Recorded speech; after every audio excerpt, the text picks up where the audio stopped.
Hello friends, जय हिंद दोस्तों। आज है हमारा डे 50 जहां पर हम इंडियन एनवायरनमेंट के बारे में बात करने वाले हैं। तो बिना देरी करे आइए शुरू करते हैं। ठीक, हमारा जो पहला क्वेश्चन है where is the headquarter of NATMO NATMO national atlas and thematic mapping organisation. तो ये नाटमो का हमारा जो क्या है हेडक्वार्टर कहां पर है, तो मुख्यतः हम कहां पर देखते हैं, ये है हमारा कोलकाता में। ठीक है, तो जिसका आंसर हो जाएगा ऑप्शन सी, कोलकाता। ठीक है, नेक्स्ट क्वेश्चन की बात करते हैं। हमारा जो नेक्स्ट क्वेश्चन है, recently in news Raman research institute for XPoSat mission, हाल ही में Raman research institute XPoSat mission के लिए चर्चा में रहा है। तो ये है कहां पर, तो मुख्यतः अगर हम एक्सपोसेट की बात करें, जो एक्सपोसेट छोड़ा गया था वो मुख्यतः पहला एक प्रकार का क्या है, ठीक है, जो एक अलग तरीके का डेडिकेटेड क्या बनाया गया है, उपग्रह बनाया गया है, जिसे जनवरी 2024 में भेजा गया था। तो इसमें हमारे रमन रिसर्च इंस्टीट्यूट का बहुत बड़ा रोल रहा है। और ये रमन रिसर्च इंस्टीट्यूट कहां पर है, ये है बेंगलुरु में। ठीक है, चलिए नेक्स्ट क्वेश्चन की बात करते हैं। हमारा जो नेक्स्ट क्वेश्चन है, ARIES is located in Aryabhatta Research Institute of Observational Science. ARIES Aryabhatta प्रेक्षण विज्ञान शोध संस्थान कहां पर स्थित है, तो ये मुख्यतः अगर हम देखते हैं आर्यभट्टा जो रिसर्च इंस्टीट्यूट है वो मुख्यतः आपको दिखाई देता है कहां पर, नैनीताल में स्थित है। चलिए नेक्स्ट क्वेश्चन की बात करते हैं। हमारा जो नेक्स्ट क्वेश्चन है, What should be the degree of angle to place a satellite into a low Earth orbit? किसी उपग्रह को पृथ्वी की निचली कक्षा में स्थापित करने के लिए कोण की डिग्री क्या होनी चाहिए। तो मुख्यतः जो हमारा क्या लो अर्थ ऑर्बिट होता है वो पृथ्वी से लगभग कितनी दूरी तक होता है, 2000 किलोमीटर तक होता है। तो अगर हमने किसी उपग्रह को 2000 किलोमीटर तक ऊपर भेजा है तो वो किस रेंज में कहलाता है, निम्न भू कक्षा में कहलाता है, लो अर्थ ऑर्बिट में कहलाता है। और इसके लिए मुख्यतः कितना, 6 डिग्री का हमारा एंगल होना चाहिए। ठीक है, पृथ्वी की भूमध्य रेखा से उसका जो एंगल है वो 6 डिग्री के आसपास तक होना चाहिए। चलिए नेक्स्ट क्वेश्चन की बात करते हैं। हमारा नेक्स्ट क्वेश्चन है, 1 lunar day is equal to how many earth days? एक चंद्र दिवस में पृथ्वी के कितने दिनों के बराबर होता है। तो हमने देखा है कि मुख्यतः हमें 14-15 दिनों में क्या दिखाई देता है, अमावस्या और पूर्णिमा दिखाई देती है।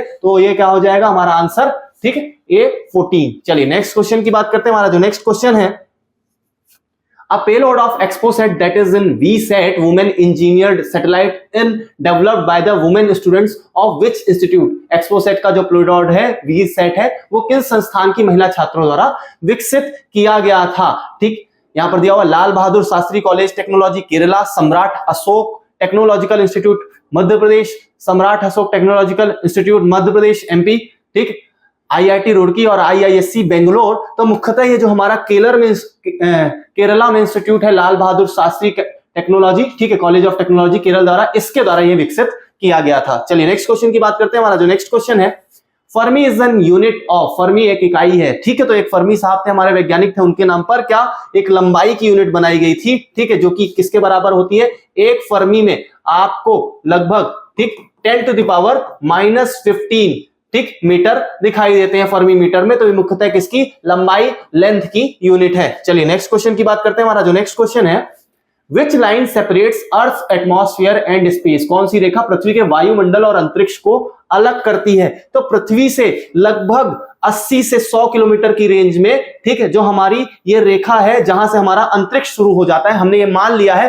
कि पर्टिकुलरली यहां तक जो वायुमंडल का महत्वपूर्ण हिस्सा है वो समाप्त हो जाता है, और ये जो क्षेत्र है थोड़ा बहुत निर्वात के या फिर यहाँ पर वायु का घनत्व कम हो जाता है। तो एक्चुअली वो इसे जो ढूंढा था वो एक वैज्ञानिक हमारे कारमान साहब थे, तो उनके नाम पर कारमान रेखा, कारमान लाइन इसका नाम रखा गया था। Option A is the right answer. चलिए नेक्स्ट क्वेश्चन की बात करते हैं। हमारा नेक्स्ट क्वेश्चन है, Which country awarded ISRO for successful landing of Chandrayaan 3 with Leif Erikson Lunar Prize? किस देश ने चंद्रयान 3 की सफल लैंडिंग के लिए इसरो को लीफ एरिक्सन लूनर पुरस्कार से सम्मानित किया है? तो मुख्यतः हम जानते हैं ये, ठीक है, बहुत ज्यादा चर्चा में भी रहा है चंद्रयान 3, और लीफ एरिक्सन लूनर जो पुरस्कार दिया गया था वो किसकी तरफ से दिया गया था, आइसलैंड की तरफ से दिया हो। तो इसका आंसर जो हो जाएगा ऑप्शन बी, आइसलैंड। चलिए नेक्स्ट क्वेश्चन की बात करते हैं। हमारा जो नेक्स्ट क्वेश्चन है, On which date Aditya L1 was launched? Aditya L1 को किस तारीख को लॉन्च किया गया था?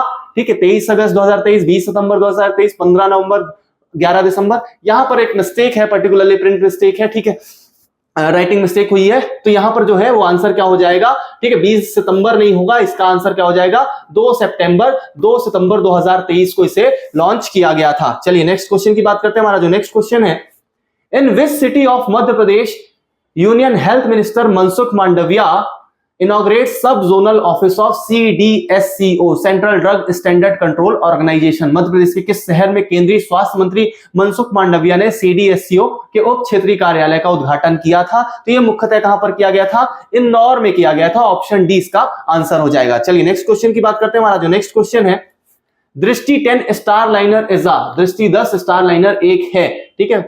First indigenous developed unmanned aerial vehicle UAV है पहला, ठीक है, पहला स्वदेशी रूप से विकसित मानव रहित हवाई वाहन, या फर्स्ट वैक्सीन ऑफ मायोपिया, ठीक है। Third, radar which can capture stealth airship और स्टील्थ इंडियन नेवल शिप, ठीक है। तो मुख्यतः हमारे ये क्या है, एक प्रकार का UAV बनाया गया है, इसे अडानी डिफेंस ने बनाया है, ठीक है। साथ में ये एक प्रकार की इजराइल की एक थीम के आधार पर, उनकी टेक्नोलॉजी पर ये बेस्ड बनाया गया है, ठीक। तो ये क्या है हमारा दृष्टि star liner, first indigenously developed unmanned, ठीक, एरियल व्हीकल है, UAV है। चलिए नेक्स्ट क्वेश्चन की बात करते हैं। हमारा जो नेक्स्ट क्वेश्चन है, eight which place India innovation centre for graphene is being established. India innovation centre for graphene किस स्थान पर स्थापित किया गया है, ठीक है। मुख्यतः केरला, तमिलनाडु, कर्नाटका या गोवा। तो मुख्यतः यहाँ कहां पर किया जा रहा है, इसका डेवलपमेंट अभी भी एक पर्टिकुलरली चल रहा है, ठीक है। तो ये केरला में किया गया है। चलिए नेक्स्ट क्वेश्चन की बात करते हैं। हमारा जो नेक्स्ट क्वेश्चन है, on which date XPoSat was launch. XPoSat किस तारीख को लॉन्च किया गया था? 2024 की शुरुआत ही इस लॉन्च के साथ हुई थी। तो मुख्यतः ये कब लॉन्च किया गया था? जनवरी 2024 में, उसमें भी पहली तारीख को लॉन्च किया गया था, ठीक है। 14 फरवरी, 23 अगस्त, 31 एक्चुअली यहाँ पर फिर से क्या, ठीक है, मिस्टेक है एक प्रकार की, ठीक है। अगर हम बात करें तो ये कहां पर हमें दिखाई देता है, 1 जनवरी 2024 को, यही 2024 की शुरुआत इसी के साथ ही हुई थी। तो एक्सपोसेट लॉन्च किया गया था 1 जनवरी 2024 को, ठीक है। तो एक में अगर कहीं पर थोड़ा सा मिस्टेक आई है। चलिए नेक्स्ट क्वेश्चन की बात करते हैं। हमारा जो नेक्स्ट क्वेश्चन है, which country launch the sniper moon mission also called as SLIM. किस देश ने स्नाइपर मून मिशन लॉन्च किया जिसे स्लिम भी कहा जाता है? तो हमने देखा था कि भारत चौथा देश बना, ठीक है, क्या करने में, हमारे वहां पर उपग्रह लॉन्च करने में या लैंडर उतारने में, और जापान 5वां देश बना था, ठीक है, 5वां देश के रूप में शामिल हुआ था, ठीक है, मून में लैंड करने में। तो जो इसका जो आंसर हो जाएगा वो क्या हो जाएगा, जापान का है ये, ठीक। Option D is the right answer. चलिए नेक्स्ट क्वेश्चन की बात करते हैं। हमारा नेक्स्ट क्वेश्चन है, Which of the following did not include among 3 Nobel Prize 2023 awardee for physics? निम्नलिखित में से कौन भौतिकी के लिए 2023 के 3 नोबेल पुरस्कार विजेताओं में शामिल नहीं है? Pierre Agostini, Ferenc Krausz, Drew Weissman और एनी एल हुलियर, ठीक है। तो मुख्यतः अगर हम यहाँ पर बात करें तो यहाँ पर जो हमारे ड्रू वीसमैन साहब थे, इन्हें मेडिकल या फिजियोलॉजी में, मेडिसिन या फिजियोलॉजी में अवार्ड मिला है। तो मुख्यतः यहाँ पर ये जो शामिल नहीं है, इंक्लूड नहीं हुए, वो कौन से हो जाएंगे, हमारे ड्रू वीसमैन साहब हैं। चलिए नेक्स्ट क्वेश्चन की बात करते हैं। हमारा जो नेक्स्ट क्वेश्चन है, recently CSIR has developed a form of pesticide Samriddhi for which crop, ठीक है। CSIR द्वारा कौन सा समृद्धि नाम का एक विकसित कीटनाशक बनाया गया है, ठीक है। कीटनाशक समृद्धि का एक रूप विकसित किया गया है फसल के रूप में। तो मुख्यतः हम बात करते हैं, हमेशा हमारे यहाँ कपास की बहुत ज्यादा समस्या रही है, तो उसके लिए ही एक प्रकार का क्या कीटनाशक के रूप में समृद्धि डेवलप किया गया है। तो इसका जो आंसर हो जाएगा कॉटन, कपास। चलिए नेक्स्ट क्वेश्चन की बात करते हैं। हमारा जो नेक्स्ट क्वेश्चन है, on 1 July 2023 from where PM launch National Mission for Sickle cell Anaemia Elimination 2047, ठीक है। तो हम 2047 तक हम क्या करने वाले हैं, एनीमिया का उन्मूलन करने वाले हैं, सिकल सेल एनीमिया का, ठीक है। उसके लिए इसे लॉन्च किया गया था कब, 1 जुलाई 2023 को, ठीक है। और ये कहां से किया गया था, ये किया गया था शहडोल से। तो इसका जो आंसर हो जाएगा ऑप्शन बी, शहडोल। चलिए नेक्स्ट क्वेश्चन की बात करते हैं। हमारा जो नेक्स्ट क्वेश्चन है, choose the correct option related to cyclone Tej. चक्रवात तेज से संबंधित सही विकल्प चुने। तो देखते हैं पहला क्या दिया है, डेवलप्ड ओवर अरेबियन सी, अरब सागर के ऊपर विकसित हुआ था। तो बिल्कुल ये अरेबियन सी पर विकसित हुआ था, ये स्टेटमेंट सही हो जाएगा।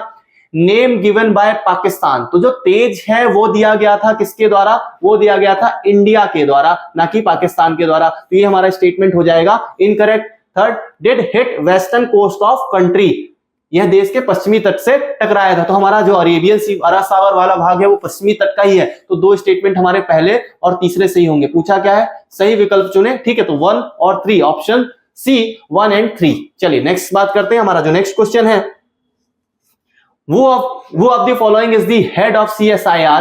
निम्नलिखित में से कौन CSIR का प्रमुख है? Council of science and industrial research, president of India, union minister of science and technology, केंद्रीय विज्ञान और प्रौद्योगिकी मंत्री, vice president of India, Bharat के उपराष्ट्रपति, prime minister of India, Bharat के प्रधानमंत्री। तो मुख्य रूप से हम अगर बात करें, ठीक है, तो हमारे भारत के प्रधानमंत्री क्या होते हैं? इसके हेड होते हैं, इसके प्रमुख होते हैं। तो जिसका आंसर हो जाएगा option D, prime minister of India. ठीक है, नेक्स्ट अपन बात करते हैं, हमारा जो नेक्स्ट क्वेश्चन है, where does the Indian Institute of Remote Sensing is located? भारतीय सुदूर संवेदन संस्थान कहां पर स्थित है? तो हमारा जो भारतीय सुदूर संवेदन संस्थान है, ठीक है, तिरुपति, देहरादून, हैदराबाद या कोचीन, तो ये मुख्यतः कहां पर है? देहरादून में है। तो इसका जो आंसर हो जाएगा ऑप्शन बी, देहरादून। चलिए नेक्स्ट क्वेश्चन की बात करते हैं, हमारा जो नेक्स्ट क्वेश्चन है, where does all India institute of speech and hearing located?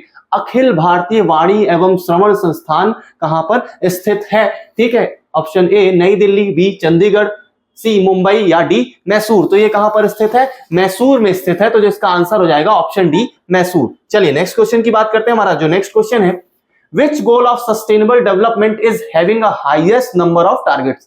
सतत विकास के किस लक्ष्य में सबसे अधिक लक्ष्य हैं? ठीक है, तो हमने ये देखा कि जो टोटल एसडीजी रखे गए हैं वो 17 है, और इस एसडीजी 17 में लगभग टोटल 169 टारगेट्स है, और टोटल 17 हमारे टारगेट्स हैं, उसमें भी टोटल अंदर इसके अंदर टारगेट्स हैं वो कितने हैं? हमारे 169 टारगेट्स हैं। और इसमें से सबसे ज्यादा जो है आपको 17वें नंबर पे, 17th नंबर पर टोटल 19 टारगेट्स दिखाई देते हैं। ठीक है, तो जो इसका आंसर हो जाएगा option C, 17th is the right answer. चलिए नेक्स्ट क्वेश्चन की बात करते हैं, हमारा जो नेक्स्ट क्वेश्चन है, how many total targets are being set by the United Nation for sustainable development goals? सतत विकास लक्ष्यों के लिए संयुक्त राष्ट्र द्वारा कुल कितने लक्ष्य निर्धारित किए जा रहे हैं? तो हमने इसके पिछले ही क्वेश्चन में बात की थी कि टोटल एसडीजी जो हमारे टारगेट्स हैं वो कितने हैं, गोल्स हैं वो कितने हैं? 17, और इसमें ऑल टोटल कितने टारगेट्स लिए गए हैं? 169 लिए गए हैं। तो जिसका आंसर हो जाएगा क्या हो जाएगा?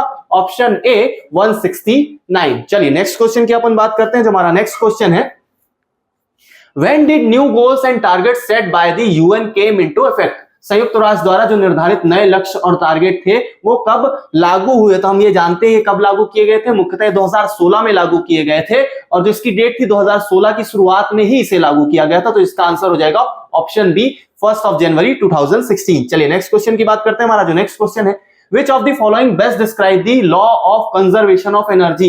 निम्नलिखित में से कौन सा ऊर्जा संरक्षण नियम का सबसे अच्छा वर्णन करता है? कंजर्वेशन ऑफ एनर्जी में हमने देखा था कि ना ही कोई ऊर्जा बनती है ना ही वो समाप्त होती है, हमेशा एक फॉर्म से दूसरे फॉर्म में बदलती रहती है, और हर जगह पर वो एक पर्टिकुलरली क्या होती है? सेम होती है। तो अगर आगे देखते हैं इसमें क्या दिया हो, energy can not be created but can be destroyed. तो ना ही वो खत्म होती है ना ही वो डिस्ट्रॉय होती है। तो यहाँ पर दिया हुआ कैन बी, तो यहाँ पर जो पहला स्टेटमेंट है, ऊर्जा का निर्माण नहीं किया जा सकता लेकिन इसे नष्ट किया जा सकता है, तो हमारा स्टेटमेंट हो जाएगा इनकरेक्ट। ठीक है, the total energy of a closed system remains constant over time. एक बंद प्रणाली में कुल ऊर्जा समय के साथ स्थिर रहती है, मतलब किसी प्रकार से ना ही खत्म हो रही है, ठीक है, ना ही यहाँ पर क्या हो रही है, ना ही बन रही है, ना ही समाप्त हो रही है, तो हमेशा कांस्टेंट रहती है। तो इसका स्टेटमेंट बिल्कुल सही लग रहा है। आगे देख लेते हैं आगे statement, energy can be created और destroyed within a closed system. एक बंद प्रणाली के भीतर ऊर्जा का निर्माण या विनाश किया जा सकता है। ये भी स्टेटमेंट गलत हो जाएगा, क्योंकि नहीं इसे बनाया जा सकता है नहीं इसे डिस्ट्रॉय किया जाता है, हमेशा एक फॉर्म से दूसरे फॉर्म में बदलती है।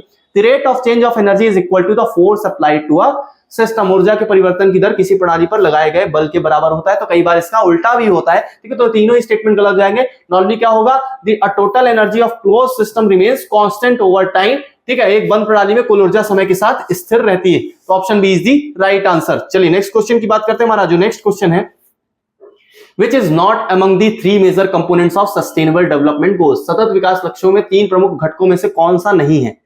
ए सोशल, सामाजिक, पॉलिटिकल, राजनीतिक, सी इकोनॉमिकल, आर्थिक या पर्यावरणीय। तो मुख्यतः आप सामाजिक रूप से भी इसे देखते हो, आर्थिक रूप से भी देखते हो, पर्यावरणीय रूप से भी देखते हो, economical, environmental, social, political view नहीं देखा गया है इसमें। तो मुख्यतः इसका जो आंसर हो जाएगा, जो शामिल नहीं है इसमें, वो कौन सा है? हमारा पॉलिटिकल या राजनीतिक। चलिए नेक्स्ट क्वेश्चन की बात करते हैं, हमारा नेक्स्ट क्वेश्चन है, When was Environment Protection Act was passed? पर्यावरण संरक्षण अधिनियम कब पारित किया गया है? इसके पहले हमने इसके बारे में बहुत ज्यादा बात की है, ठीक है, तो हम मुख्यतः जानते हैं जो इसका आंसर हो जाएगा वो क्या हो जाएगा, 1986 में से पारित किया गया था। ठीक है, option C is the right answer. चलिए नेक्स्ट क्वेश्चन की बात करते हैं, हमारा जो नेक्स्ट क्वेश्चन है, how many pollutants did include by central pollution control board CPCB in national ambient air quality standard, जैसे पीएम 2.5, नाइट्रोजन या कार्बन डाइऑक्साइड की हम बात करते हैं, तो अलग अलग पॉल्यूटेंट हैं, उसकी कितनी संख्या निर्धारित की गई है, तो मुख्यतः कितने प्रदूषक शामिल है, तो 12 प्रदूषक इनमें टोटल शामिल है। Option A is the right answer. चलिए नेक्स्ट क्वेश्चन की बात करते हैं। हमारा जो नेक्स्ट क्वेश्चन है,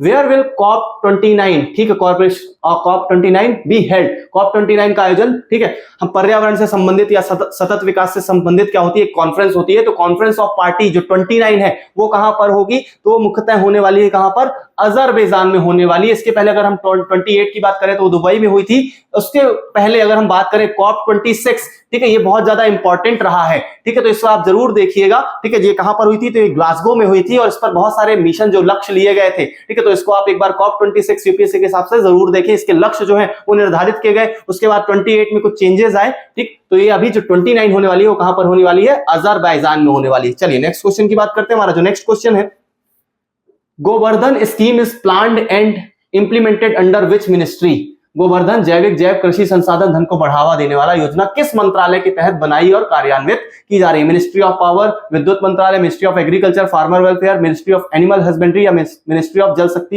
शक्ति मंत्रालय, पशुपालन मंत्रालय या कृषि और किसान कल्याण मंत्रालय, तो मुख्यतः यह कहां पर लागू की गई है, ठीक है, ये जल शक्ति मंत्रालय द्वारा कार्यान्वित और लागू की गई है, ठीक है, प्लान की गई है, तो इसका जो आंसर हो जाएगा, ठीक है, मिनिस्ट्री ऑफ जल शक्ति। चलिए नेक्स्ट क्वेश्चन की बात करते हैं। हमारा जो नेक्स्ट क्वेश्चन है, on which date MP government has launched Japanese encephalitis, ठीक है, encephalitis vaccination campaign in 4 districts of the state, ठीक है, मध्य प्रदेश सरकार द्वारा जो हमारा क्या है जापानी इंसेफेलाइटिस टीकाकरण है वो कब शुरू किया गया था, ठीक है, 27 जनवरी 2024, 27 फरवरी 2024, 26 जनवरी 2024 या 28 फरवरी 2024, तो मुख्यतः यहाँ पर बहुत ज्यादा कंफ्यूजन वाली डेट है, तो मुख्यतः जो लाया गया था वो 27 फरवरी 2024, option B is the right answer. चलिए नेक्स्ट क्वेश्चन की बात करते हैं। हमारा जो नेक्स्ट क्वेश्चन है, on which organ Sertoli cells are found, Sertoli कोशिकाएं किस अंग में पाई जाती है, कुछ पीएससी एग्जाम में ये क्वेश्चन पूछा गया है, तो जो हमारी सर्टोली कोशिकाएं होती हैं जो पोषण प्रदान करने का काम करती हैं, ठीक है, किन्हें, स्पर्म्स को, ये मुख्यतः कहां पर पाई जाती है, वृषण में पाई जाती है, टेस्टिस में पाई जाती है, option D is the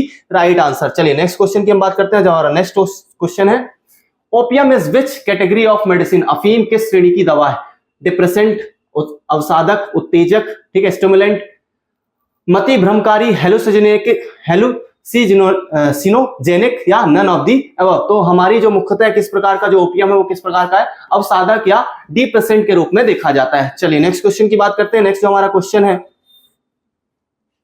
what was the theme of world health day 2024 celebrated on 7th April on the date of establishment of World Health Organization, विश्व स्वास्थ्य संगठन की स्थापना की तिथि 1948 पर 7 अप्रैल को मनाया जाने वाला विश्व स्वास्थ्य दिवस 2024 का विषय क्या था, my health my right, health for all, our planet our health, building a fairer healthier world, तो जो इसका उद्देश्य था, जो इसकी थीम थी वो क्या थी, मेरा स्वास्थ्य मेरा अधिकार, my health my right, option A is the right answer. चलिए नेक्स्ट क्वेश्चन की बात करते हैं। हमारा जो नेक्स्ट क्वेश्चन था, What is the value of respiratory quotient of protein? Protein के श्वसन भागफल का मान क्या है, ठीक है, ये जो हमारा श्वसन भागफल है वो क्या होता है कि जो फेफड़ों में क्या हो रहा है, रक्त से ऑक्सीजन प्राप्त हो रहा है और CO2 छोड़ा जा रहा है, तो उसके लिए इसकी एक रेशियो, एक वैल्यू बनाई गई है जिसे श्वसन भागफल या रेस्पिरेटरी क्वोशिएंट बोला जाता है, ठीक है, और ये फेफड़ों के लिए बात नहीं होगी। अगर हम रेस्पिरेटरी की बात करें तो यहाँ पर ये बात होती है हमारी कोशिका, जो हमारी कोशिका में प्रोटीन बनने के लिए, फिर उसके अलावा माइटोकॉन्ड्रिया में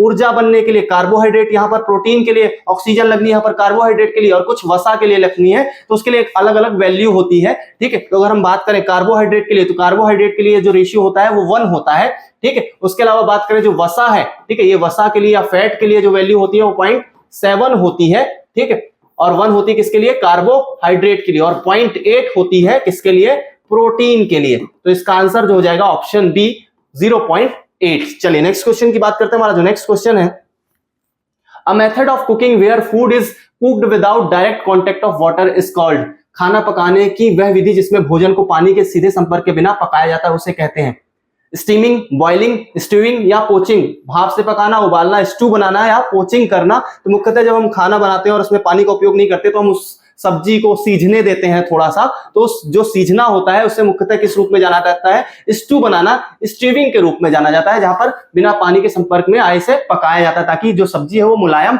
हो जाए। तो इसका जो आंसर हो जाएगा वो स्टीविंग स्टू बनाना है। चलिए नेक्स्ट क्वेश्चन की बात करते हैं। हमारा जो नेक्स्ट क्वेश्चन है, a process of removing bran and germ is called, चोकर और अंकुर को हटाने की प्रक्रिया को कहा जाता है मिलिंग, पर बॉइलिंग, माल्टिंग या बॉइलिंग, मिलिंग या पार बॉइलिंग, माल्टिंग या उबालना। ठीक है, तो मुख्यतः ये जो हमारा चोकर और अंकुर हटाया जाता है, उसकी परत हटाई जाती है, तो उसको क्या बोला जाता है? मिलिंग बोला जाता है। तो option A is the right answer. चलिए नेक्स्ट क्वेश्चन की बात करते हैं। हमारा नेक्स्ट क्वेश्चन है, which of the following type of milk contains less fat, निम्नलिखित में से किस प्रकार के दूध में कम वसा होता है? Skimmed milk, toned milk, standardised milk या एवापोरेटेड मिल्क। ठीक है, तो मुख्यतः जिसमें कम वसा पाया जाता है, अगर हम देखें तो यहाँ पर स्किम्ड मिल्क में लगभग 0.1% या उसके आसपास तक में, ठीक है, उससे कम या उससे आसपास तक में क्या पाया जाता है? फैट पाया जाता है। उसके अलावा टोन्ड मिल्क की बात करें तो यहाँ पर 6% से कम करके लगभग इसे, ठीक है, पूरी तरीके से फैट नहीं हटाते हैं, 3% तक का क्या होता है इसमें फैट होता है। ठीक है, मानकीकृत या मिल्क या स्टैंडर्डाइज्ड मिल्क में क्या होता है? ठीक है, नॉर्मल आपको मिलेगा 6% या 5-6% के आसपास। इवापोरेटेड मिल्क में भी आपको वही जो नेचुरल बना रहता है। ठीक है, तो जिसका आंसर हो जाएगा वो क्या हो जाएगा? Skimmed milk. Option A is the right answer. चलिए नेक्स्ट क्वेश्चन की बात करते हैं। हमारा जो नेक्स्ट क्वेश्चन है, एलिसा स्टैंड्स फॉर, ठीक है, एलिसा का मतलब है enzyme life induced assessment, enzyme linked immunosorbent assay, energy linked immunity assay या enzyme linked induce sensitive assay. तो मुख्यतः ये किससे जुड़ा हुआ है? एलिसा टेस्ट किसके लिए कराया जाता है? एचआईवी के लिए कराया जाता है, एड्स के लिए कराया जाता है। तो यहाँ पर क्या देखा जाता है? एंजाइम लिंक्ड इम्यूनोसॉर्बेंट एसे होता है जो कि इम्यूनोलॉजी का टेस्ट करता है। तो एलिसा टेस्ट एचआईवी या एड्स से संबंधित है। ठीक है, तो इसका आंसर हो जाएगा एंजाइम लिंक्ड इम्यूनोसॉर्बेंट एसे। चलिए नेक्स्ट क्वेश्चन की बात करते हैं। हमारा जो नेक्स्ट क्वेश्चन है, as per national family health survey 5 what is the neonatal mortality rate of the country, राष्ट्रीय परिवार स्वास्थ्य सर्वेक्षण के अनुसार देश की नवजात मृत्यु दर क्या है? एनएचएफएस की बात कर रहे हैं 35.2, 24.9, 25.2, 41.3। ठीक है, तो अगर हम देखें तो एनएचएफएस 4 की बात करें तो यहाँ पर ये लगभग 29.5 था और 29.5 से ये जो हमारा कम होकर कितना हो गया है? 24.9 के अप्रॉक्स हो गया है। तो जिसका आंसर हो जाएगा option B 24.9 is the right answer. चलिए नेक्स्ट क्वेश्चन की बात करते हैं। हमारा जो नेक्स्ट क्वेश्चन है, फोटोसिंथेसिस इज अ, प्रकाश संश्लेषण एक है। हमने देखा था प्रकाश संश्लेषण या फोटोसिंथेसिस क्या है? तो वही प्रकाश ऊर्जा का उपयोग करके अपने लिए भोजन का निर्माण करना है। ठीक है, तो प्रकाश संश्लेषण या प्रकाश ऊर्जा का उपयोग कर रहे हैं जहां पर उसे यांत्रिक ऊर्जा या रासायनिक ऊर्जा में बदला जा रहा है। ठीक है, तो ऑप्शन देखते हैं, कैटाबोलिक प्रोसेस, अपचय प्रक्रिया, पैराबोलिक प्रोसेस, परवलयिक प्रक्रिया, एम्फीबॉलिक प्रोसेस, उभयचर प्रक्रिया या फोटोकेमिकल प्रोसेस, प्रकाश रासायनिक प्रक्रिया। तो ये किस प्रकार की प्रक्रिया है? प्रकाश रासायनिक प्रक्रिया, जहां पर फोटो प्रकाश ऊर्जा को रसायन ऊर्जा में परिवर्तित कर लिया जाता है। तो इसका answer option D is the right answer. चलिए नेक्स्ट क्वेश्चन देखते हैं। नेक्स्ट हमारा क्वेश्चन है, Which of the following statement are correct regarding food chain and food web? खाद्य श्रृंखला और खाद्य जाल के संबंध में निम्नलिखित में से कौन सा कथन सही है? मुख्यतः अगर हम बात करें तो खाद्य श्रृंखला क्या है? बस एक श्रृंखला चलती जा रही है आगे की ओर, एक उसके आगे। ठीक है, ग्रास को खाया, ग्रास हॉपर ने ग्रास हॉपर को खाया, मेढक ने मेढक को खाया, ठीक है, सांप ने सांप को खाया, गिद्ध ने। ठीक है, एक और अगर खाद्य श्रृंखला की बात करें तो सब कहीं ना कहीं एक दूसरे से जुड़े हुए हैं, बहुत ज्यादा मिक्सअप चीजें चलती हैं। ठीक, और बाद में यही डिकम्पोजर होकर डिकम्पोजर खाते हैं और फिर ये ग्रास में काम आते हैं। तो खाद्य जो हमारा जाल है वो बहुत ज्यादा बड़ा हो सकता है। ठीक है, अब देखते हैं स्टेटमेंट क्या दिए हैं। A food web shows all possible transfer of energy and nutrients among the organisms in an ecosystem, whereas food chain traces only a single pathway of the food। तो हमने बात की थी जो हमारा क्या है, जो हमारी फूड चेन है उसमें क्या होता है? सिर्फ एक ही पाथवे चलता है, जबकि क्या होता है जो हमारा फूड वेब है उसमें क्या किया जाता है? जितने भी पॉसिबल ट्रांसफर हो सकते हैं एनर्जी के वो देखे जाते हैं। तो जो हमारा जो पहला स्टेटमेंट है वो हो जाएगा correct. If any of the intermediate food chain is removed, there is no major effect on the succeeding links। यदि किसी मध्यवर्ती खाद्य श्रृंखला को हटा दिया जाए तो बाद की कड़ियों पर कोई प्रभाव नहीं पड़ता है। ठीक है, तो मुख्यतः अगर हम देखें, अगर इसमें से बीच की जो फूड श्रृंखला है अगर हम उसको हटा दें तो बिल्कुल इसका प्रभाव पड़ेगा कि भैया जिसने ग्रास हॉपर खाया, ठीक है, अब अगर वो जो हमारा मेढक है वो ग्रास तो खा नहीं सकता, वो ग्रास हॉपर को खा रहा है, टिड्डे को खा रहा है, तो ऐसे में जो अगर इसे हटा दिया गया बीच से तो क्या करेगा? ठीक है, अफेक्ट करेगा। तो जो हमारा स्टेटमेंट सेकंड है वो हो जाएगा इनकरेक्ट। तो एक ही स्टेटमेंट सही है। यहाँ पर पूछा गया कौन से कथन सही है, तो केवल एक, ऑप्शन ए। ठीक है, only one is the right answer. चलिए नेक्स्ट क्वेश्चन की बात करते हैं। हमारा जो नेक्स्ट क्वेश्चन है, where is the headquarter of united nation forum on forest located होने पर संयुक्त राष्ट्र फोरम कहां पर स्थित है? तो मुख्यतः हम बात करें कहां पर स्थित है, न्यूयॉर्क में स्थित है। Option B is the right answer. चलिए नेक्स्ट क्वेश्चन की बात करते हैं। हमारा जो नेक्स्ट क्वेश्चन है, Which of the following gas is emitted naturally by the soil? निम्नलिखित में से कौन सी गैस मिट्टी में प्राकृतिक रूप से उत्सर्जित होती है? कार्बन डाइऑक्साइड, रेडॉन, ओजोन और फॉर्मेल्डिहाइड। ठीक है, रेडॉन अगर हम बात करें यहां पर तो एक मिट्टी से सबसे ज्यादा जो एक नोबेल गैस है जो क्या निकलती नेचुरली सॉइल से निकलती रहती है, वो हमारी रेडॉन एकमात्र नोबेल गैस है। तो इसका आंसर हो जाएगा ऑप्शन बी रेडॉन। चलिए नेक्स्ट क्वेश्चन की बात करते हैं। हमारा जो नेक्स्ट क्वेश्चन है, Which of the following unit is used for measuring the turbidity of water? पानी की गंधलापन मापने के लिए निम्नलिखित में से किस इकाई का उपयोग किया जाता है? ठीक है, एनटीयू। दूसरे यहां पर देखते हैं एनटीयू नेफ्लोमेट्रिक गंधलापन इकाइयां, ठीक है, नेफ्लोमेट्रिक टर्बिडिटी यूनिट्स, फिर उसके बाद फॉर्मेजिन नेफ्लोमेट्रिक इकाई, फॉर्मेजिन नेफ्लोमेट्रिक यूनिट और फॉर्मेजिन अटेन्यूएशन यूनिट। ठीक है, फॉर्मेजिन छीड़न इकाई है। तो मुख्यतः यहां पर तीनों का ही उपयोग किया जाता है। ठीक है, यहां पर ये तीनों ही गंधलापन में यूज होते हैं। जो हमारा वाटर है उसके गंदेपन को चेक करने के लिए यूज होते हैं। तो जिसका आंसर हो जाएगा, ठीक है, ऑप्शन डी 1, 2 एंड 3। चलिए नेक्स्ट क्वेश्चन की बात करते हैं। हमारा जो नेक्स्ट क्वेश्चन है, बीओडी स्टैंड फॉर, बीओडी का तात्पर्य क्या है? ठीक है, बायोलॉजी में बीओडी किसे बोला जाता है? तो बायोलॉजिकल ऑक्सीजन डिमांड, ठीक है, जैविक ऑक्सीजन मांग, biological oxidation demand, biochemical oxygen demand या फिर बायोटिक ऑक्सीडेशन डिमांड। तो मुख्यतः जो हमारा बायोकेमिकल ऑक्सीजन मांग है उसे बीओडी के रूप में जाना जाता है। तो जिसका आंसर हो जाएगा ऑप्शन सी, ठीक है, बायोकेमिकल ऑक्सीजन डिमांड। चलिए नेक्स्ट क्वेश्चन की बात करते हैं। हमारा जो नेक्स्ट क्वेश्चन है, which among the following is also known as white gold? निम्नलिखित में से किसे सफेद सोना कहा जाता है? निकेल, रोडियम, प्लेटिनम या पैलेडियम? तो मुख्यतः हम सफेद सोने के रूप में किसे देखते हैं? प्लेटिनम को देखा जाता है। तो ऑप्शन सी इसका राइट आंसर होगा। चलिए नेक्स्ट क्वेश्चन की बात करते हैं। हमारा जो नेक्स्ट क्वेश्चन है, ऑक्सीजन मॉलिक्यूल इज मोनोएटमिक, डायएटमिक, ट्राइएटमिक या पॉलीएटमिक? तो मुख्यतः हम ऑक्सीजन को किस रूप में देखते हैं? O2 लिखते हैं। ठीक है, तो यहाँ पर ये क्या है? डायएटमिक है, 2 बार है। तो ये जो ऑप्शन बी इसका आंसर हो जाएगा, 2 मॉलिक्यूल से मिलकर बना होता है। तो ये एक प्रकार का डायएटमिक है। चलिए नेक्स्ट क्वेश्चन की बात करते हैं। हमारा जो नेक्स्ट क्वेश्चन है, if a candle is make to burn in a zero gravity, यदि मोमबत्ती की शून्य गुरुत्वाकर्षण में जलाया जाए तो the candle will burn for a very long time, ठीक है, बहुत लंबे समय तक जलेगा। ठीक, compare to normal gravity the flame of the candle will become round, जो फ्लेम होगी उसकी वो राउंड हो जाएगी। देयर इज नो, ठीक है, मुख्यतः हम देखते हैं ना कुछ इस प्रकार से हमारी क्या फ्लेम होती है, तो वो आप ये बोल रहे हैं राउंड हो जाएगी। Third, there is a no impact of gravity on the burning of candle, मोमबत्ती के जलने पर गुरुत्वाकर्षण का कोई प्रभाव नहीं पड़ता।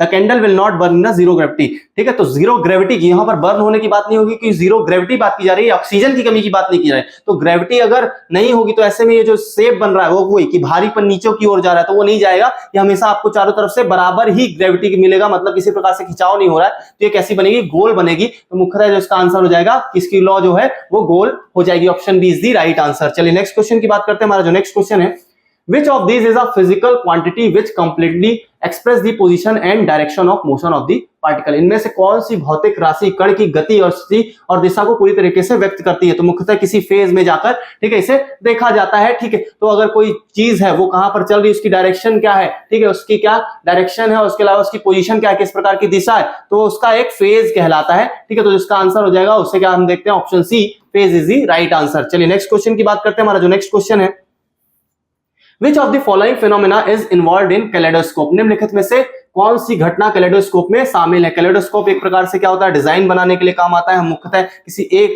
कुछ ना कुछ इसमें छोड़ देते हैं, ठीक है, और वहां पर इस प्रकार से मिरर लगा होते हैं। ठीक है, और ये मिरर क्या करते हैं, हमने कुछ इस प्रकार से बनाया तो उसका रिफ्लेक्शन होता है और उसका डिजाइन हमें कुछ इस प्रकार से दिखाई देने लगता है। तो यहाँ पर एक डिजाइन बन जाता है। ये किसके कारण होता है? रिफ्लेक्शन के कारण होता है। तो इसका आंसर हो जाएगा वो किसके कारण है? रिफ्लेक्शन या परावर्तन के कारण है। चलिए नेक्स्ट क्वेश्चन की बात करते हैं। हमारा जो नेक्स्ट क्वेश्चन है, The lens type commonly used for correcting presbyopia is, presbyopia को ठीक करने के लिए आमतौर पर इस्तेमाल किया जाने वाला, जो जैसे जैसे लोग वृद्ध होते जाते हैं, ठीक है, उनमें ना पास देखने की, ना ज्यादा दूर देख पाते हैं ना ही ज्यादा पास देख पाते हैं। ऐसे में उनके अंदर दोनों ही कॉन्वेक्स और कॉन्केव दोनों ही प्रकार के लेंस लगाए जाते हैं। तो ऐसे लेंस हम क्या कह देते हैं? इन्हें बोला जाता है बाईफोकल लेंस। ना ही उत्तल लेंस ना ही अवतल लेंस, दोनों का मिक्सअप ही होता है ये, तो हमारे बाईफोकल लेंस होते हैं। ठीक है, तो जिसका आंसर हो जाएगा ऑप्शन ए, बाईफोकल लेंस। चलिए नेक्स्ट क्वेश्चन की बात करते हैं। हमारा जो नेक्स्ट क्वेश्चन है, Which among the following would cause the bright red color due to bursting of crackers? निम्नलिखित में से कौन से पटाखे फोड़ने के कारण चमकीला लाल रंग उत्पन्न करता है? तो हमने ये देखा है कि मुख्यतः स्ट्रोंसियम द्वारा क्या होता है,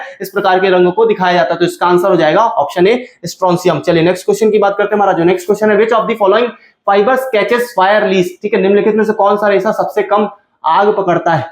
रेयन, टेरिकॉट, कॉटन, नायलॉन। ठीक है, तो मुख्यतः अगर हम रेयन, टेरिकॉट और नायलॉन और कॉटन की बात करें तो इसमें से कौन सा कम पकड़ता है? आग तो सभी पकड़ते हैं लेकिन जल्दी नहीं पकड़ पाता, वो है हमारा कपास। Option C cotton is the right answer. चलिए नेक्स्ट क्वेश्चन की बात करते हैं। हमारा जो नेक्स्ट क्वेश्चन है, Which element helped James Chadwick to discover neutron? किस तत्व ने जेम्स चैडविक को न्यूट्रॉन की खोज करने में मदद की थी? तो यहां पर लिथियम, बेरिलियम, बोरॉन और कार्बन। तो मुख्यतः जो हमारा बेरिलियम था, ही लीबे, ठीक है, तो मुख्यतः जो हमारा बेरिलियम था वहां पर इसे क्या किया गया था? इसके द्वारा जेम्स चैडविक ने क्या डिस्कवर किया था? नाइट्रॉन को। तो जिसका आंसर हो जाएगा वो बेरिलियम हो जाएगा। चलिए नेक्स्ट क्वेश्चन की बात करते हैं। हमारा जो नेक्स्ट क्वेश्चन है, The vaccine of which of the following disease was not included in the expanded program on immunization initiated by the government of India in 1978?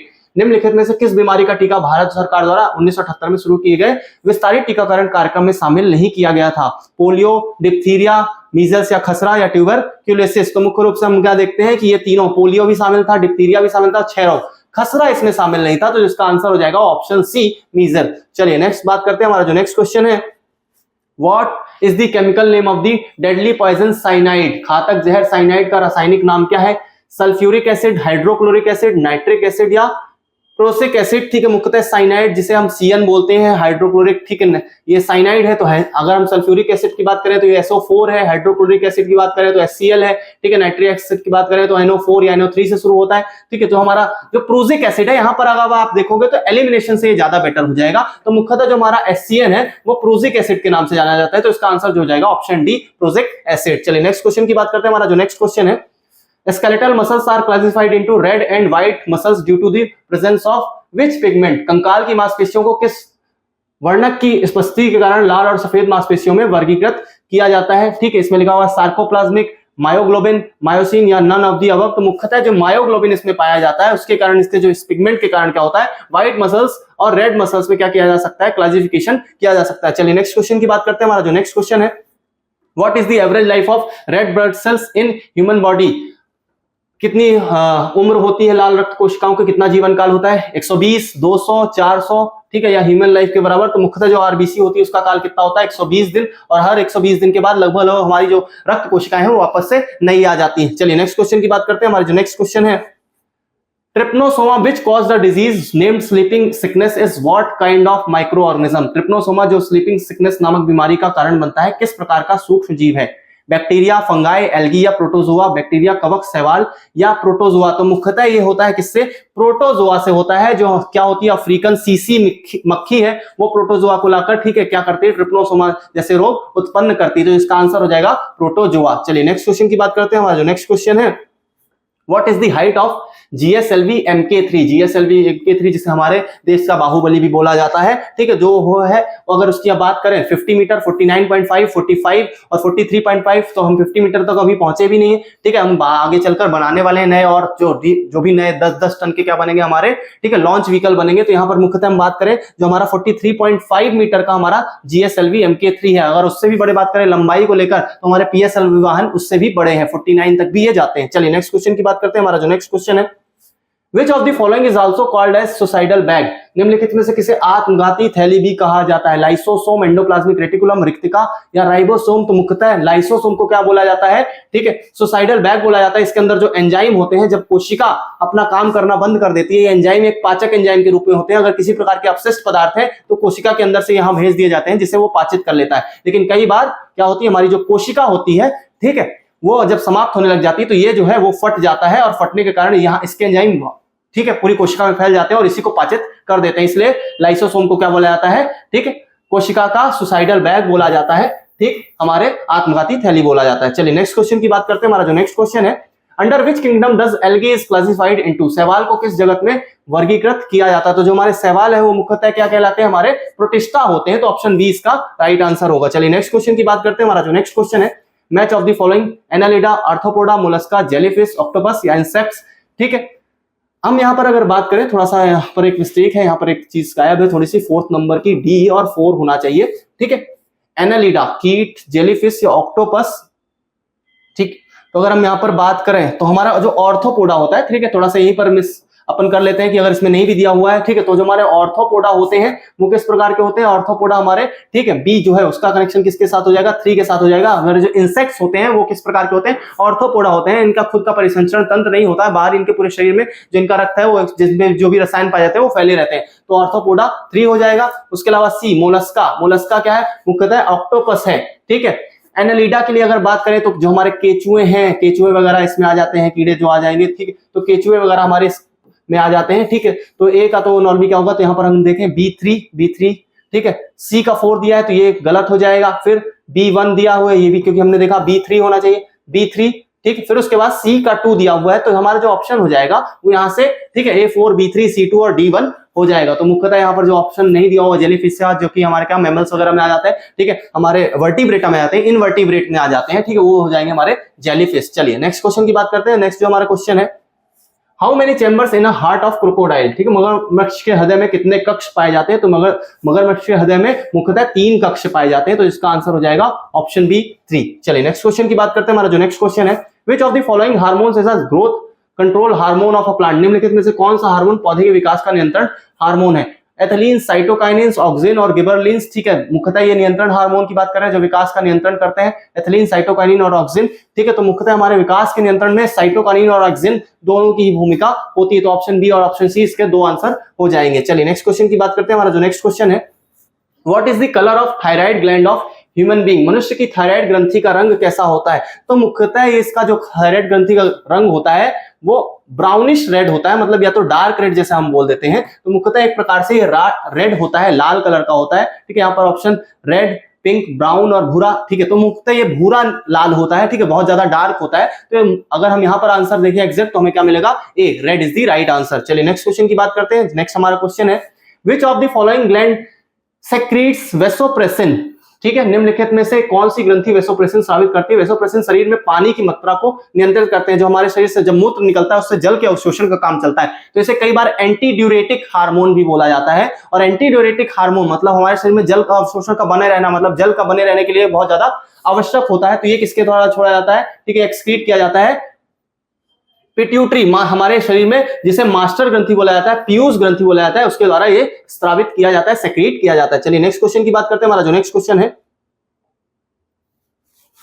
Which of the following gland signals body about day and night, निम्नलिखित में से कौन सी ग्रंथि शरीर के दिन और रात के बारे में संकेत देती है, तो मुख्यतः हम देखते हैं कि जो हमारे शरीर में पीनियल ग्रंथि पाई जाती है, ठीक है, इसके द्वारा मेलाटोनिन हार्मोन छोड़ा जाता है, ठीक है। मेलाटोनिन हार्मोन जो मुख्यतः क्या होता है, जब रात होती जैसे जैसे प्रकाश की मात्रा हमारी आंखों में पड़कर कम पड़ती है, ऐसे ही इसके द्वारा मेलाटोनिन हार्मोन छोड़ा जाता है, जो कि हमारे निद्रा के लिए बहुत ज्यादा आवश्यक होता है, ठीक है। तो इसका जो आंसर हो जाएगा ऑप्शन ए, पीनियल। चलिए नेक्स्ट क्वेश्चन की बात करते हैं। हमारा जो नेक्स्ट क्वेश्चन है, progesterone hormone secreted by which part of the ovary, progesterone hormone अंडाशय के किस भाग द्वारा, तो स्त्री के अंदर जो लैंगिक अंग पाए जाते हैं उसमें जो ओवरी वाला भाग है वहां पर प्रोजेस्टेरॉन हार्मोन निकाला जाता है, ठीक है, वो मुख्यतः किसके द्वारा, ग्राफियन फॉलिकल, सार्टोली सेल्स तो यहाँ पर पाई नहीं जाती, लैंडिंग सेल्स, ठीक है, उसके अलावा यहाँ पर कार्पस ल्यूटियम, ठीक है, तो जिसका आंसर हो जाए वो वहां कहां पर निकलती है, कार्पस ल्यूटियम द्वारा क्या किया जाता है, प्रोजेस्टेरॉन हार्मोन सेक्रेट किया जाता है। चलिए नेक्स्ट क्वेश्चन की बात करते हैं। हमारा जो नेक्स्ट क्वेश्चन है, which of the following is not a type of connective tissue, निम्नलिखित में कौन सी संयोजी ऊतक नहीं, रक्त, ठीक है, लिगामेंट्स हो गए, ब्लड लिगामेंट्स, टेंडन्स हो गए, स्नायु बंधन और स्केलेटल मसल, कंकाल की मांसपेशियां। तो यहाँ पर जो अगर हम बात करें, रक्त क्या है, एक प्रकार की कनेक्टिव टिश्यू है, संयोजी ऊतक है, लिगामेंट्स भी संयोजी ऊतक है, टेंडन्स भी संयोजी ऊतक है, लेकिन जो हमारी कंकाल की मांसपेशियां है वो संयोजी ऊतक के रूप में नहीं होती, तो इसका आंसर ऑप्शन डी। चलिए नेक्स्ट क्वेश्चन की बात करते हैं। हमारा जो नेक्स्ट क्वेश्चन है, recently fourth salivary gland being discovered, what is its name, हाल ही में चौथी लार ग्रंथि खोज की गई है, इसका नाम क्या है, ठीक है, parotid gland, tubarial, salivary gland, sublingual gland या सब मैक्सिलरी ग्लैंड, पैरोटिड ग्रंथि, ट्यूबेरियल, लार ग्रंथि, सबलिंगुअल ग्रंथि या सब मैक्सिलरी ग्रंथि, ठीक है। तो मुख्यतः अभी तक देखें तो सब मैक्सिलरी ग्रंथि हमारी मैंडिबल या सेम मैंडिबुलर भी बोला जाता है, जो हमारे मैंडिबल के पास पाई जाती है, उसके बाद सबलिंगुअल जो हमारे दांत और जीभ के बीच में पाई जाती है, उसके अगर पीछे की बात करें, जीभ के जस्ट थोड़ा सा पीछे हमारी पैरोटिड ग्रंथि पाई जाती है। जो नई ग्रंथि ढूंढी गई है वो थोड़ा सा हमारे नाक, जो नेसल पैसेज जहां हमारा पीछे जाता है, तो ऊपर की ओर एक नई ग्रंथि ढूंढी गई है जो लार ग्रंथि के रूप में जो सलाइवा निकालने के लिए यूज होगी, ठीक है, तो इसका आंसर हो जाएगा ऑप्शन बी। चलिए नेक्स्ट क्वेश्चन की बात करते हैं। हमारा जो नेक्स्ट क्वेश्चन है, which gland secretes heparin that prevents harmful clotting of blood, blood कौन सी ग्रंथि हेपरिन का स्राव करती है जो रक्त के हानिकारक थक्के बनने से रोकती है? ठीक है, तो इसका सीधा सा है कि हेपरिन हेपेटाइटिस से जुड़ा है। हेपेटाइटिस मुख्यतः किससे? लीवर की बात चल रही होती है, तो यहाँ पर जो वर्ड हो जाएगा वो यकृत के लिए यूज किया गया है। तो लीवर के द्वारा क्या किया जाता है? हेपरिन का स्राव किया जाता है, जो हमारे बॉडी में हमारे कोशिकाओं, हमारे जो नलियां हैं उनमें किसी प्रकार से क्लॉटिंग नहीं होने देती। चलिए नेक्स्ट क्वेश्चन की बात करें। विच of the following is the largest organ of human body? निम्नलिखित में कौन सा मानव शरीर का सबसे बड़ा अंग है? तो हमारे सबसे बड़ा अंग है हमारी खाल, ठीक है, जिसे हम त्वचा के रूप में देख लेते हैं, तो जिसका आंसर हो जाएगा वो हमारी स्किन हो जाएगी। ठीक है, चलिए नेक्स्ट क्वेश्चन की बात करते हैं। हमारा जो नेक्स्ट क्वेश्चन है, which of the following is the largest gland of human body? सबसे बड़ी ग्रंथि कौन सी है? तो हम यहाँ पर बात करते हैं जो हमारे शरीर की सबसे बड़ी ग्रंथि है वो कौन सी है? यकृत है। तो पहले नंबर पर यकृत है और दूसरी सबसे बड़ी ग्रंथि हमारी पेंक्रियाज है या अग्नाशय। ठीक है, तो इसका जो आंसर है वो ऑप्शन बी हो जाएगा, लीवर। चलिए नेक्स्ट क्वेश्चन की बात करते हैं। हमारा जो नेक्स्ट क्वेश्चन है, How many pairs of the cranial and spinal nerves are present in the nervous system respectively? तंत्रिका तंत्र में कपाली और मेरु तंत्रिका के क्रम से कितने जोड़े मौजूद हैं? ठीक है, तो हमारे कपाली है वो कितने होते हैं? 12 पेयर होते हैं, और जबकि ठीक है जो हमारे मेरु तंत्रिका है वो 31 पाई जाती है। तो इसका आंसर हो जाएगा ऑप्शन बी 12 एंड 31। चलिए नेक्स्ट क्वेश्चन की बात करते हैं। हमारा नेक्स्ट क्वेश्चन है, hamburger phenomena is related to? Hamburger परिघटना संबंधित है, ठीक है, circulatory system, excretory system, respiratory system या डाइजेशन सिस्टम, परिसंचरण तंत्र, उत्सर्जन, श्वसन या पाचन? तो मुख्यतः ये किससे संबंधित है? सर्कुलेटरी सिस्टम से संबंधित है। हमारे बॉडी में कार्बोनेट्स और ठीक है हमारे क्लोराइड इनके एक्सचेंज के लिए रक्त में कार्य चलता है। ठीक है, तो ये मुख्यतः परिसंचरण तंत्र से संबंधित है, सर्कुलेटरी सिस्टम से संबंधित है, जिसको हम हैमबर्गर फिनोमेना के रूप में देखते हैं, exchange of carbonates and chloride. चलिए नेक्स्ट बात करते हैं। नेक्स्ट हमारा है, Which of the following found abundantly in white blood cells? निम्नलिखित में से कौन से श्वेत रक्त कोशिकाओं में प्रचुर मात्रा में पाया जाता है? लिम्फोसाइट, न्यूट्रोफिल्स, बेसोफिल्स या एसिनोफिल्स? तो मुख्यतः लगभग 60 से 70% क्या पाए जाते हैं नंबर में? वो हमारे न्यूट्रोफिल्स होते हैं, चाहे इनका साइज छोटा हो लेकिन इनकी जो नंबर्स है वो बहुत ज्यादा होते हैं। तो इसका आंसर हो जाएगा ऑप्शन बी, न्यूट्रोफिल्स। चलिए नेक्स्ट क्वेश्चन की बात करते हैं। हमारा नेक्स्ट क्वेश्चन है, pick the correct option after reading the statement related to human heart given below. ठीक है, नीचे दिए गए मानव हृदय से संबंधित तथ्यों पर विचार करें। ठीक है, anode is also known as pacemaker heart of heart. ठीक है, जहां से हमारा क्या शुरू होता है, हमारा सैन नोड बोला जाता है, साइनो ऑरिकुलर नोड बोला जाता है, उसे पेसमेकर भी कहा जाता है, जैसे हार्ट ऑफ हार्ट, क्योंकि वहीं से हमारे हार्ट का काम करना शुरू होता है। पहला स्टेटमेंट सही है।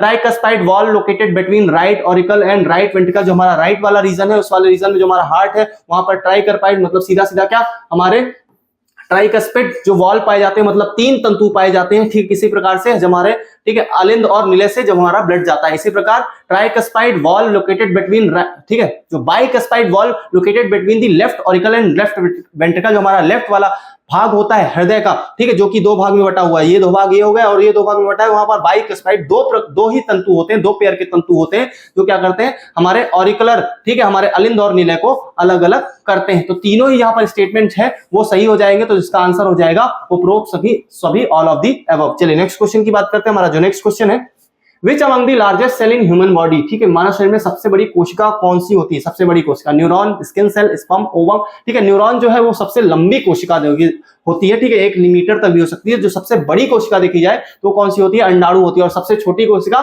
शुक्राणु होती है। ठीक है, तो सबसे बड़ी जो ये इसका जो आंसर हो जाएगा ऑप्शन ठीक है डी हो जाएगा, ओवम, अंडाणु इज दी राइट आंसर। ठीक है, और सबसे लंबी कौन सी होती है? सबसे लंबी न्यूरॉन होती है और सबसे छोटी शुक्राणु मानव शरीर में पाई जाती है। चलिए नेक्स्ट क्वेश्चन की बात करते हैं। हमारा जो नेक्स्ट क्वेश्चन है, When does World Cancer Day is celebrated? ठीक है, विश्व कैंसर दिवस कब मनाया जाता है? तो ये मुख्यतः मनाया जाता है कब? 4 फरवरी को। इसका आंसर हो जाएगा 4 फरवरी को कैंसर डे मनाया जाता है। चलिए नेक्स्ट क्वेश्चन की बात करते हैं। What was the theme of World AIDS Day 2023 that has been celebrated every year on 1 दिसंबर? 1 दिसंबर 2023 को जो हमारा वर्ल्ड एड्स डे मनाया गया है, ठीक है, उसकी थीम क्या थी?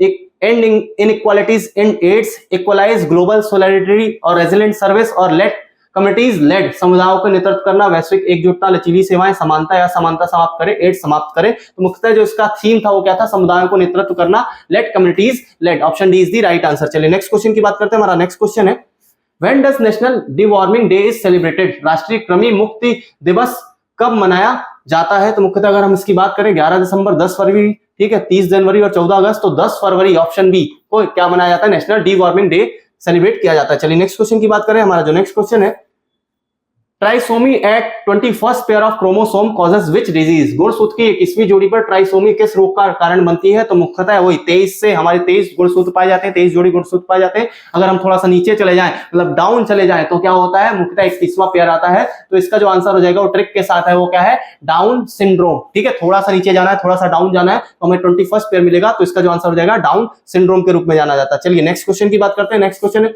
How many bones does school comprises of? खोपड़ी के कितनी हड्डियां पाई जाती है? तो मुख्यतः हम बात करें तो जो खोपड़ी हमारी स्कुल है, ठीक है, हमारे सर के ऊपर कितनी 8 और हमारी फेशियल 14 हड्डियां पाई जाती हैं ऑल ओवर। ठीक है, तो मुख्यतः 14 प्लस 8 के रूप में हम देखें तो इसे 22 हड्डियों के रूप में जाना था। Option C is the right answer. चलिए नेक्स्ट क्वेश्चन की बात करते हैं। हमारा जो नेक्स्ट क्वेश्चन है, Who had given theory of use disuse of organ? अंग के उपयोग और अनुपयोग का सिद्धांत किसने दिया था? लेमार्क, डार्विन, मेंडल या ह्यूगो डेवरिस ने दिया था। तो मुख्यतः इसका जो आंसर हो जाएगा वो क्या हो जाएगा? इसका जो उद्देश्य, वो जो ऑर्गन के बारे में थ्योरी दी थी वो किसने दी थी? यूज और अनयूज के बारे में लेमार्क ने दी थी, लेमार्क साहब ने दिया था। चलिए नेक्स्ट क्वेश्चन की बात करते हैं। हमारा नेक्स्ट क्वेश्चन है, Which type of hemoglobin is primarily affected in sickle cell anemia? ठीक है, सिकल सेल एनीमिया में किस प्रकार का जो हीमोग्लोबिन है वो मुख्य रूप से प्रभावित होता है? ए, बी, एस या सी? तो हमारा हीमोग्लोबिन जो एस है वो क्या होता है? प्रभावित होता है। तो इसका आंसर हो जाएगा हीमोग्लोबिन एस। चलिए नेक्स्ट क्वेश्चन की बात करते हैं। नेक्स्ट जो हमारा क्वेश्चन है, What is the main symptom of sickle cell anemia during a crisis? ठीक है, संकट के समय जब बहुत ज्यादा स्थिति खराब हो जाती है तो ऐसे में सिकल सेल एनीमिया का मुख्य लक्षण क्या होता है? तो ब्लॉकिंग वगैरह की वजह से इसमें सीवियर पेन होने लग जाता है, गंभीर दर्द होने लग जाता है। तो इसका आंसर हो जाएगा ऑप्शन सी। चलिए नेक्स्ट क्वेश्चन की बात करते हैं। नेक्स्ट जो हमारा क्वेश्चन है, What is the usual treatment for sickle cell anemia? Sickle cell anaemia के लिए समान उपचार क्या है? ब्लड ट्रांसफ्यूजन, रक्त का आदान करना, रक्त ट्रांसफर करना, बोन मैरो ट्रांसप्लांट, ठीक है, किसी का बोन मैरो ट्रांसफर करना जिससे नई आरबीसी का निर्माण हो सके, ठीक है, हाइड्रोक्सी यूरिया थेरेपी, ठीक है, नेक्स्ट डी ऑल ऑफ दी। वक्त मुख्यतः हम यहाँ पर देख रहे हैं तो ये दो तो यूज होते ही होते हैं। ठीक है, तो यहाँ पर जो आंसर हो जाएगा वो क्या हो जाएगा? उपरोक्त सभी, ऑल ऑफ दी अबव। तो ये तीनों ही, ठीक है, मतलब तीनों यूज होते हैं। All of the above is the right answer, option D is the right answer. चलिए नेक्स्ट क्वेश्चन की बात करते हैं। नेक्स्ट हमारा क्वेश्चन है, व्हेन डिड पीएम मातृ वंदना योजना स्टार्टेड? प्रधानमंत्री मातृ वंदना योजना कब शुरू की थी? 2015, 17, 19 या 22? तो मुख्यतः ये शुरू की गई थी 2017 में, जिसमें मध्य प्रदेश अभी कार्यान्वयन में अग्रिम स्थान पर है। चलिए नेक्स्ट क्वेश्चन की बात करते हैं। हमारा जो नेक्स्ट क्वेश्चन है, एज पर वू global TB report 2022 what is the rank of India? जो हमारा WHO द्वारा, ठीक है, ग्लोबल टीवी रिपोर्ट 2022 के अनुसार भारत का स्थान क्या है? तो भारत का स्थान मुख्यतः 126, 86, 56 या 36। तो यहाँ पर टीवी में कम हुई है रैंक, तो ये सिंपल सी बात है, यहाँ पर जो स्थान है वो क्या है? 36 है, ठीक है, 36 है। चलिए नेक्स्ट बात करते हैं। हमारा जो नेक्स्ट क्वेश्चन है, from where did Ayushman Bharat अभियान गेट स्टार्टेड? आयुष्मान भारत अभियान की शुरुआत कहां पर हुई थी? तो मुख्यतः अगर हम बात करें तो आयुष्मान भारत जो अभियान है वो झारखंड से शुरू किया था। तो झारखंड में अगर हम बात करें तो कहां से शुरू किया गया था? रांची से शुरू किया गया था। तो option D is the right answer. चलिए नेक्स्ट क्वेश्चन की बात करते हैं। हमारा जो नेक्स्ट क्वेश्चन है, When was first national health policy of independent India came? स्वतंत्र भारत की पहली राष्ट्रीय स्वास्थ्य नीति कब आई? 58, 63, 83 या 78? तो ये मुख्यतः कब आई थी? 83 में आई थी। और अभी के टाइम पर कौन सी नेशनल हेल्थ पॉलिसी चल रही है? वो चल रही है 2017। ठीक है, चलिए नेक्स्ट क्वेश्चन की बात करते हैं। हमारा जो नेक्स्ट क्वेश्चन है, according to national health policy 2017, यहां पर फिर से 2017 की बात आ गई। What is the target to reduce under 5 mortality rate from 35? राष्ट्रीय स्वास्थ्य नीति 2017 के अनुसार 5 वर्ष से कम आयु के बच्चों की मृत्यु दर को 35 से कम करने का लक्ष्य क्या है? तो मुख्यतः यहाँ पर जो लक्ष्य रखा गया है वो अभी हमने देखा था 24 पॉइंट तक पहुंच गया था। ठीक है, जो इसका लक्ष्य है वो कितना है? 23 तक का। Option A is the right answer. चलिए नेक्स्ट क्वेश्चन की बात करते हैं। हमारा जो नेक्स्ट क्वेश्चन है, national vaccination day is celebrated on which date? ठीक है, राष्ट्रीय टीकाकरण दिवस किस तारीख को मनाया जाता है? 16 मार्च, 16 अप्रैल, 16 मई या 16 जनवरी? तो मुख्यतः कब मनाया जाता है? 16 मार्च को राष्ट्रीय नेशनल वैक्सीनेशन डे मनाया जाता है। Option A is the right answer. चलिए नेक्स्ट क्वेश्चन की बात करते हैं। हमारा नेक्स्ट क्वेश्चन है, under which act central pollution control board is established? किस अधिनियम के तहत केंद्रीय प्रदूषण नियंत्रण बोर्ड की स्थापना की गई थी? तो हमारा जो सीपीसीबी बना था, सेंट्रल पॉल्यूशन कंट्रोल बोर्ड बना था, वो 1974 में बना था। ठीक है, option water act 1974, water prevention control pollution act, air 1981, environment protection act 1986 या नेशनल ग्रीन ट्रिब्यूनल। ठीक है, तो 74 में बन गया था। तो अगर हम बात करें 2010 बहुत बाद में आया, 86 बाद में आया, 81। ठीक है, तो इसका आंसर हो जाएगा मेनली कब बना था? Water prevention and control pollution act के तहत इसे 1974 में बनाया गया था। चलिए नेक्स्ट क्वेश्चन की बात करते हैं। Where is the headquarter of united nation office for disaster risk reduction? ठीक है, आपदा जोखिम न्यूनीकरण के लिए संयुक्त राष्ट्र कार्यालय का मुख्यालय कहां पर है? Nairobi, Kenya, Tokyo, Japan, New York USA या जेनेवा, स्विट्जरलैंड? तो ये कहां पर है? स्विट्जरलैंड में है। ठीक है, option D is the right answer. चलिए नेक्स्ट क्वेश्चन की बात करते हैं। हमारा नेक्स्ट जो क्वेश्चन है, Recently, rat hole mining seen in news. What type of disaster can it be applied? हाल ही में rat hole mining समाचारों में देखी गई, इसे किस प्रकार की आपदा में लागू किया जा सकता है? At nuclear attack, at flash flood situation, at collapse of cave या at collapse of structure during earthquake.